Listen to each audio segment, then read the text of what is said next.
Hi everyone, this is Jim. I was going over one of my games recently and I came across an interesting opening trap and I thought I would share that with you guys.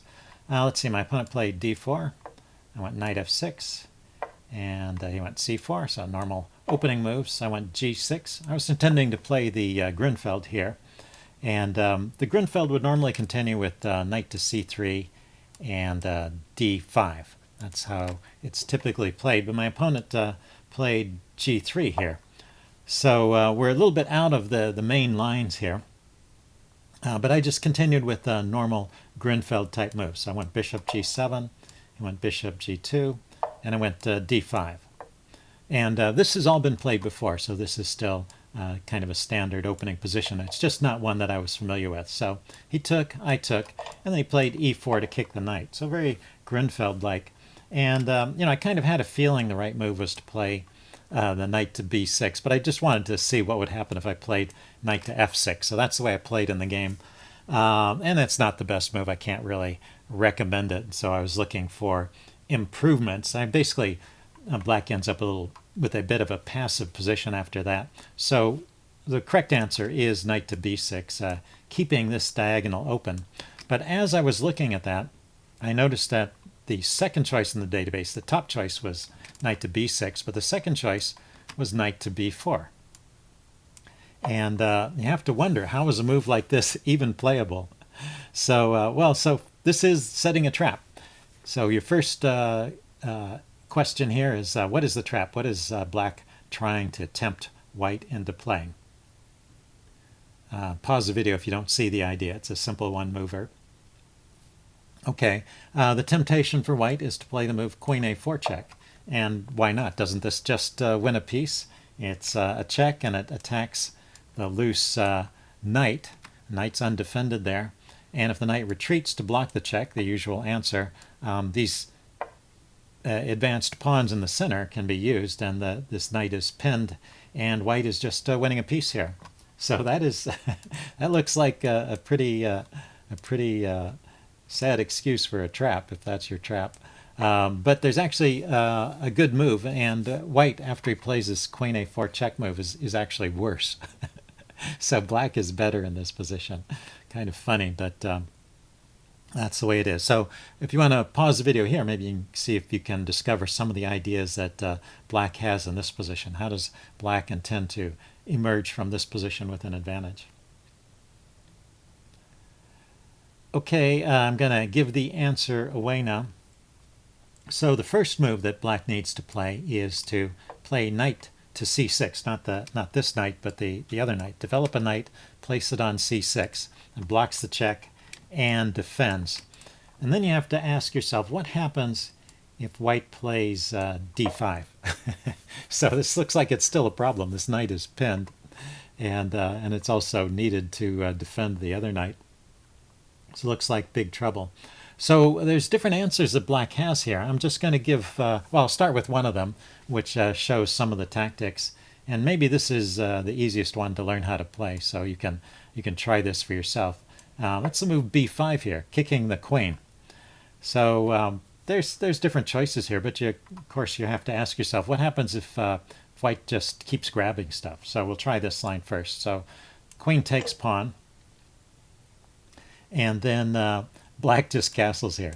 Very funny, but he's unpinning that knight and getting the king out of trouble.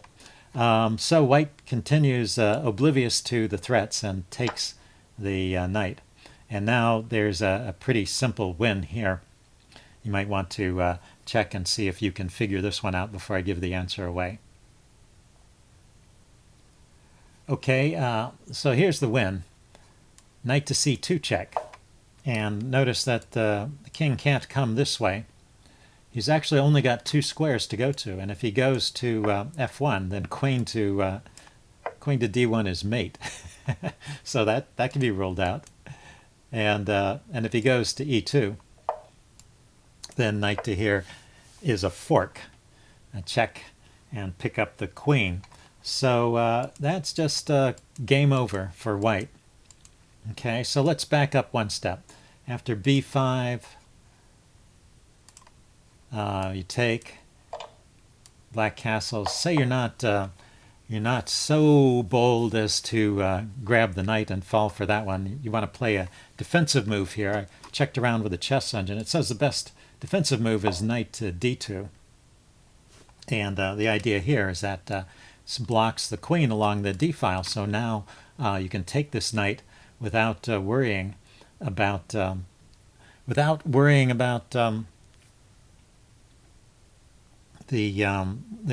mate on this file, on the d file. So there's several good moves here, but rook to b8 to start with, kicking the queen. The queen drops back to a4, and then this knight can come into d4. And well, all your pieces are defended now, and you still have this threat. And you can see this is actually a winning attack for black. If you look at just the position, the material is even at this point. Oh no, I'm sorry, black is down a pawn actually.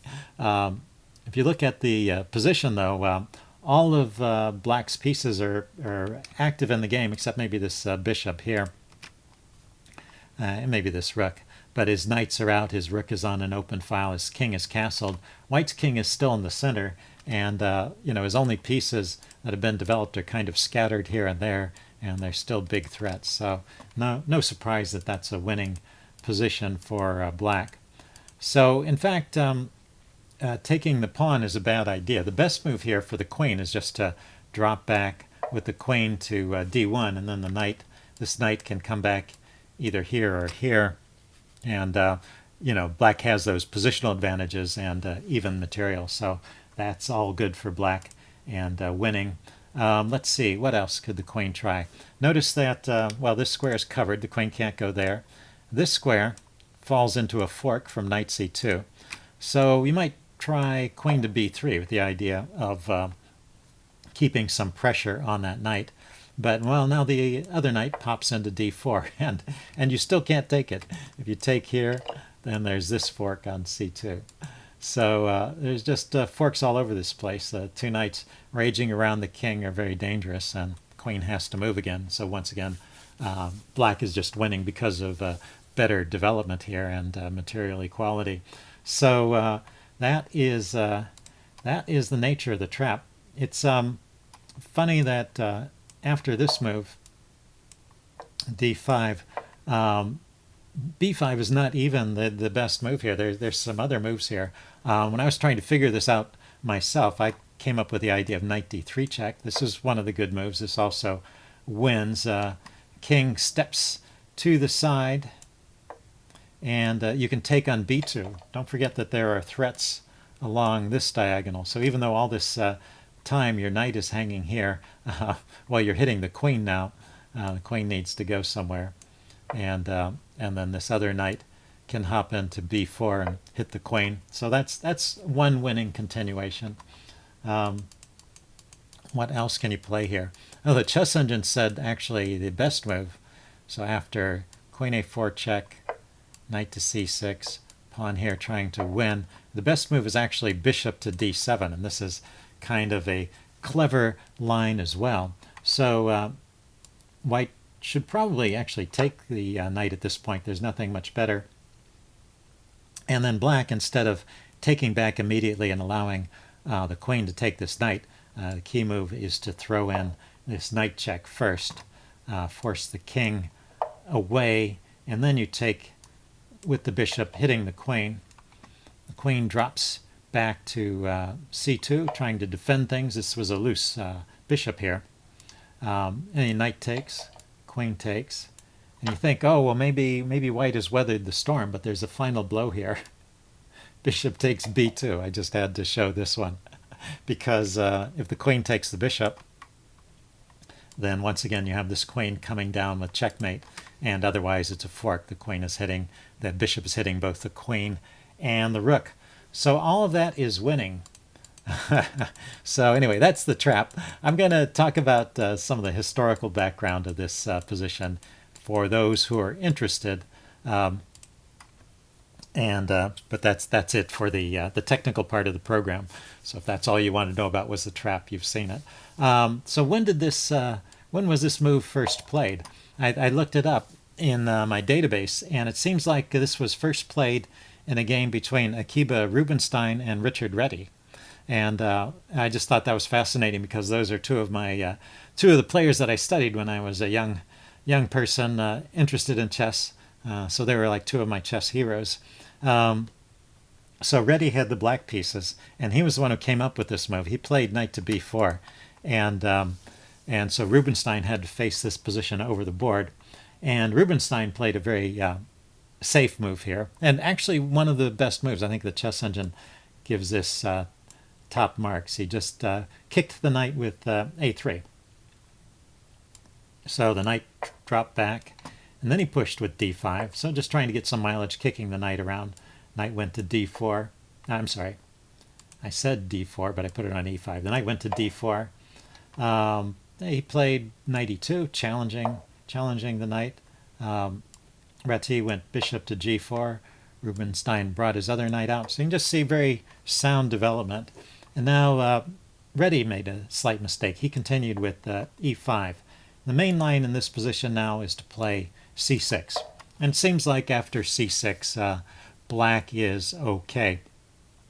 It was a back and forth game. I'm not going to go through the whole game. Rubinstein ended up winning, but black was doing okay in the opening, and just c6 needed to be played at this point. So if you ever want to play this line and someone plays a3 against you, that's how you play it. And then there was one other game I wanted to look at here. Let's go to the next game. So this game was played between Gideon Stahlberg and Laszlo Szabo. And those are two players. You might not be familiar with them, but I did a series about the 1953 Zurich Candidates Tournament, and they were two of the contenders in that tournament. So they're two strong players. And this was played in 39, I think it was, 1939. Stahlberg has the white pieces, Szabo has the black pieces. And this shows another one of the main lines. So let's continue. Let's go over the beginning. So it's d4, knight f6, c4, g6, g3, bishop g7, bishop g2, d5, the Grunfeld move, takes, e4, kicking the knight, and now the funny move, knight to b4. So again, queen a4 check is just a bad move. White always ends up in a bad position. The main move, the most popular move, so this is where Rubinstein played a3. The main move, though, in the database is d5, and this also seems to be okay for white. So you push d5 here with the idea of taking away the retreat square from the knight. And now there's no way for black to save the knight, and he needs to against that threat. So queen a4 check is a real threat now. So he has to play the move c6. That's how this goes. And then it looks like c6 is taken away the good squares from the knight. So you kick the knight with a3 here. But now that c6 has been played, the queen can come out. So queen to a5 is played, pinning that pawn, and with the threat of taking the rook if white takes the knight. So white continues developing, knight to c3, and black takes here, so that his knight at the moment has a square to retreat to.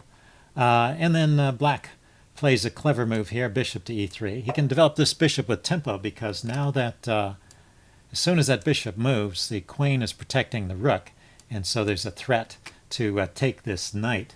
But white doesn't respond directly to that. He responds with a counter threat. He plays the pawn forward, forking those two pieces.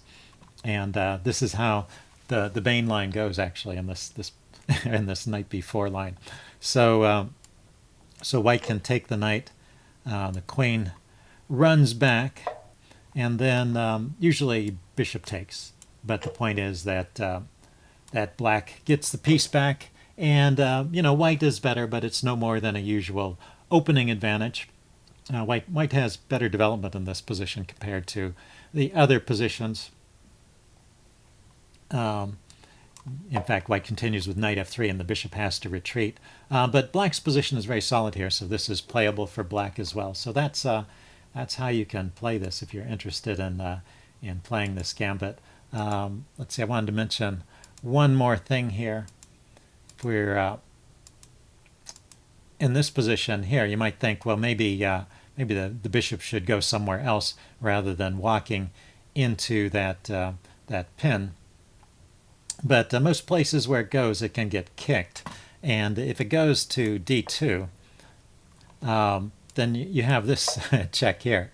And so that the knight can always manage to get out of trouble. After the king moves, it can even take the b pawn and then come back here. So anyway, there's a way out of black's difficulties in every case. So it seems like this, back up to the knight b4 move, seems like this knight b4 move is in fact a playable option at this point. And of course, it depends on that trap. So anyway, hope you guys enjoyed this video, and I will see you later. Bye.